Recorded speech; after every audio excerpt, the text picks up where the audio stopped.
এখানে ট্রেন পোড়ানোর রাজনীতি আছে বিএনপি আওয়ামী লীগের মধ্যে। শেখ হাসিনা, শেখ পরিবার আর আওয়ামী লীগ বাংলাদেশ না। বাংলাদেশ অনেক বড়, 20 কোটি মানুষের বাংলাদেশ, মুক্তিযোদ্ধাদের বাংলাদেশ। তাই দিল্লিকে আমরা বলছি, আপনি হাসিনার উপরে ভোট দিয়ে যা কিছু চান নিতে পারবেন, কিন্তু দীর্ঘমেয়াদে জনগণকে খেপিয়ে সেটা আপনি রাখতে পারবেন না। স্লিপার খুলে ফেলা, ট্রেনের লাইন উঠায় দেওয়া, আগুন দিয়ে ট্রেনের বগি পড়ায় দিয়ে মানুষ মেরে ফেলা, এই রাজনীতি বাংলাদেশে আছে।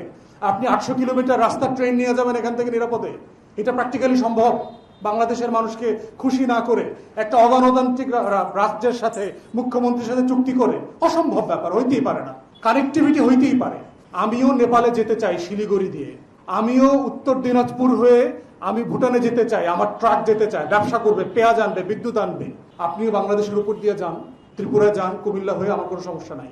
কিন্তু শুধু আপনি নেবেন, আমি কিছু পাবো না, আমি দেবো না, এটা তো চুক্তি হতে পারে না।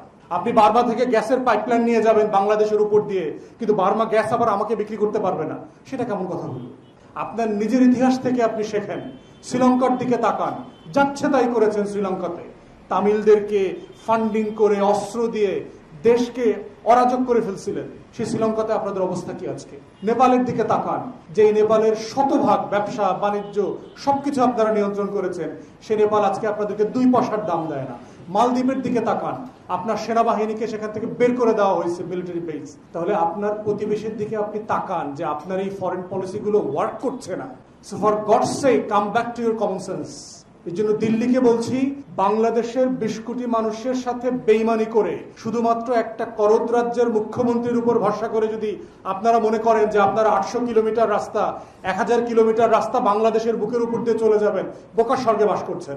শুধু বাংলাদেশের আভ্যন্তরীণ রাজনীতি দেখেন।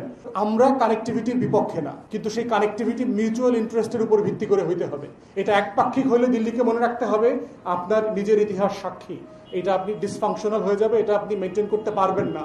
চুক্তি শেষ না, লং টার্মে এই স্বার্থ ধরে রাখাটা হলো বড় চ্যালেঞ্জ। বলছি যে আমাদের রক্তাক্ত স্বাধীনতার ইতিহাসকে কোনোভাবে ছোট করবেন না। আমরা রক্ত দিয়ে দেশ স্বাধীন করেছি, কারণ দান সৎকার বাংলাদেশ না, কোনোভাবে ছোট করবেন না। এবং এটা কারো দান সৎকার মাল হিসাবে আসে নাই, এটা রক্ত দিয়ে কিনতে হয়েছে এই দেশটাকে। এবং বাংলাদেশের মানুষ, বাঙালিরা ভুলে যায় নাই 1757 সালের সেই মীর জাফরের ইতিহাস, ঘসিটে বেগমদের ইতিহাস। অতএব যেই রক্ত দিয়ে বেইমানি করে দেশ হারানো হয়েছিল, সেটা লড়াই করে রক্ত দিয়ে আবার দেশটাকে উদ্ধার করতে হয়েছে।